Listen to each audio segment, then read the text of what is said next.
The math teacher is a scary story about a teenage boy who can't stand one of his teachers. After a series of bizarre accidents, he begins to suspect that the teacher may somehow be involved. When I was in school, our math teacher was a man named Mr. Stigson.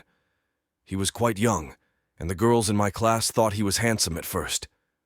He had piercing blue eyes and always looked like he was in need of a shave. However, from the very first day he came to our school, everybody hated him. Sometimes he would even physically threaten the students, but he never actually hit anybody. Even so, my entire class was terrified of him. Even the other teachers seemed to be afraid of him, and they tried to stay out of his way. One day, a girl named Beverly was late to class. She opened the door just as Mr. Stigson was in the middle of lecturing us. He just snapped and began hurling insults and abuse at her. He got right up in her face and was trying to intimidate her, wagging his finger at her and forcing her to back up against the wall. Beverly was usually a quiet, well-behaved girl, and she didn't deserve the horrible things he was saying about her. He was way too close and invading her personal space. She tried to push him away, but when she put her hands on him, things got much worse. Stigson suddenly drew back and slapped her across the face. We were all completely shocked. Even Beverly couldn't believe what he had done. She stood there dumbfounded for a few moments, then ran out of the classroom, sobbing and clutching her cheek. Stigson continued teaching as if nothing had happened. The classroom was completely silent. The tension in the room was palpable. You could have heard a pin drop. Nobody wanted to risk setting him off again. We all knew that Mr. Stigson was going to be in big trouble. The next day, Beverly's mother showed up during class and demanded to speak to Mr. Stigson. He went outside to talk in the corridor and closed the door behind him. The whole class stayed silent, trying to eavesdrop on their conversation. Beverly's mom started screaming at our math teacher, cursing him out and calling him all the names in the book. She said she was going to get him fired for assaulting her daughter. When we peeked out the window, we saw that Stigson was just standing there in front of her, not moving a muscle. There was a furious scowl on his face, but no matter what she said, he didn't react. It was quite unnerving. When Beverly's mother finally stopped shouting, she stormed off and Stigson came back into the classroom. His face was bright red, and there was a boiling rage in his eyes. Ignoring us, he sat down at his desk and just went through his papers until the bell rang at the end of class.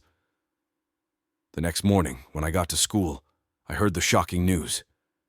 When Beverly and her mother had been driving home the day before, they had been involved in an accident. Their car crashed into a telephone pole. The mother was killed on impact, and Beverly was in a coma. I was horrified. Some of my classmates were crying. Others just sat at their desks in stunned silence. Everyone was devastated. Everyone, that is, except Mr. Stigson. He spent the entire day with a huge grin on his face. I had never seen him so happy. It was as if he was delighted by their misfortune. I never imagined the truth. A few weeks passed and gradually everything went back to normal. He dug through Jared's pockets until he found the cell phone and confiscated it. After class, when Jared went up to get his phone back, Stigson refused to give it to him. Instead, he locked it in his briefcase. Jared was furious, and as we walked home together, I came up a plan. The next day, when class was ending, I distracted Mr. Stigson by asking stupid questions about a simple maths problem, while Jared went through the unattended briefcase and stole his phone back. We thought we had pulled a fast one, but after school, as we were walking home, I got the feeling that we were being followed. I turned around and was shocked to see Mr. Stigson's truck slowly cruising along in the street behind us. He was sitting in the driver's seat, staring at us with his cold blue eyes. Before I could say anything to Jared, Stigson's truck suddenly stopped dead in the middle of the street. I looked to my right, just in time to see a speeding car hurtling past the intersection. It ran straight through the traffic lights and came barreling towards us. "Look out!" I screamed and dived for safety, but I was too late to save Jared. The car smashed into him, throwing his body into the air. It was horrible. I lay on the ground, dazed and confused. When I looked around, I saw Jared's broken and bloodied body, lying in the middle of the road. He wasn't moving. Stigson's car was nowhere to be seen. An ambulance showed up a few minutes later and took Jared to hospital, but there was nothing the doctors could do for him. An hour later, he was dead. It was a few days before I was felt well enough to return to school. Witnessing the accident was incredibly traumatic. In maths class, Stigson just glared at me, never saying a word. He never mentioned anything about the accident or Jared's death. However, he did have a sly smile on his face.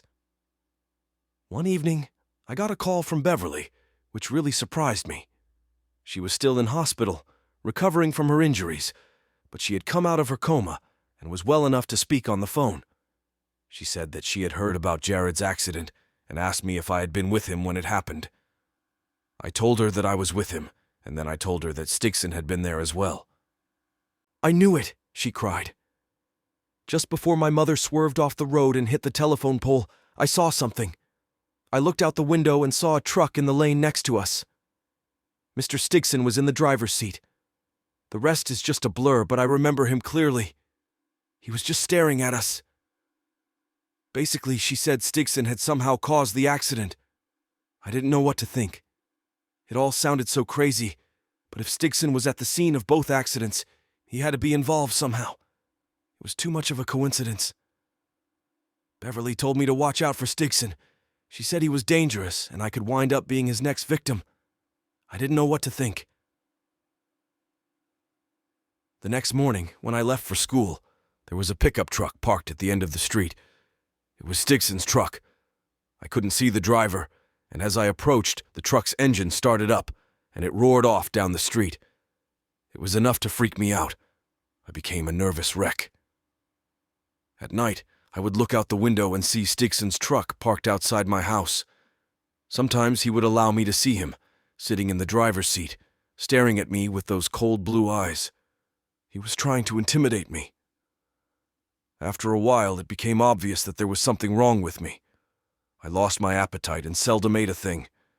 I began to lose a lot of weight. I rarely managed to get any sleep, and when I did, my dreams were plagued by thoughts of Stigson. My parents assumed I was struggling in school, and eventually Mr. Hawthorne, my science teacher, stopped me in the hallway and told me he wanted to see me in his office. "Is there anything you need to tell me about?" he asked. "Something you need to get off your chest? Something involving Mr. Stigson, perhaps?"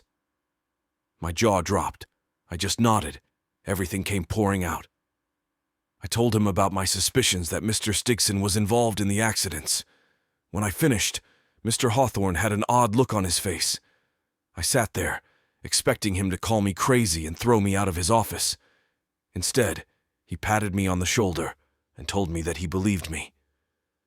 He said that a few years ago, he and Mr. Stigson had been teaching at another school. He also revealed that there had been a couple of very strange accidents at the school during the time Mr. Stigson had been teaching there.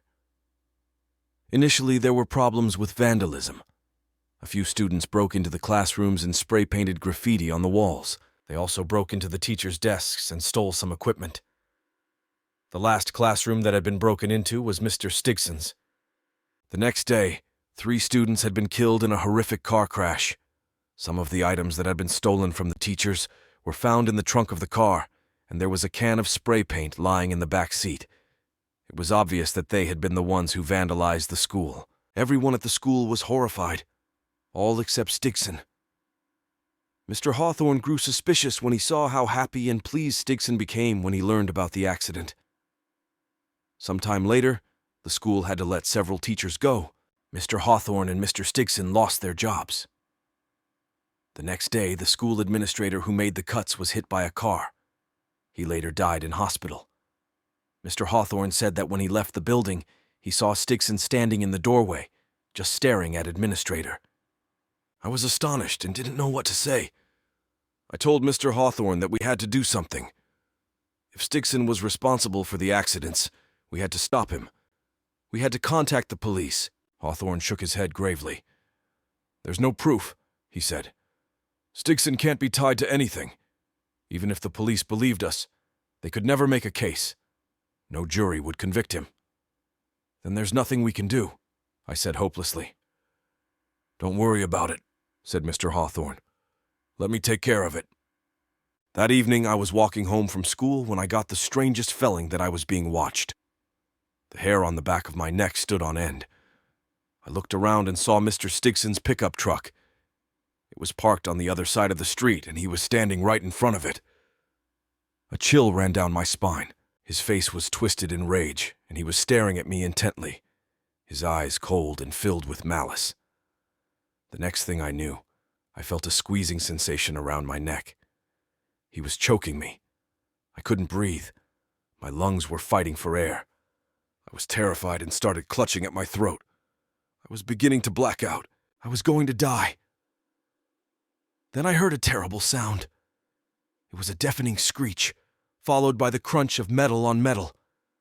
The squeezing sensation around my neck stopped, and I could breathe again. When I finally managed to sit up, I saw what had happened. A car had crashed straight into the pickup. Stigson was crushed between the two vehicles. The top half of his mangled body was lying across the hood of the car in a pool of blood. He was dead.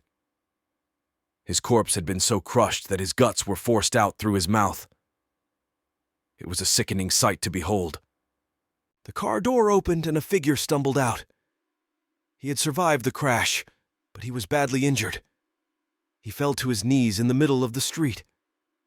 I ran over to help, and when I saw his face, I stopped in my tracks. It was Mr. Hawthorne.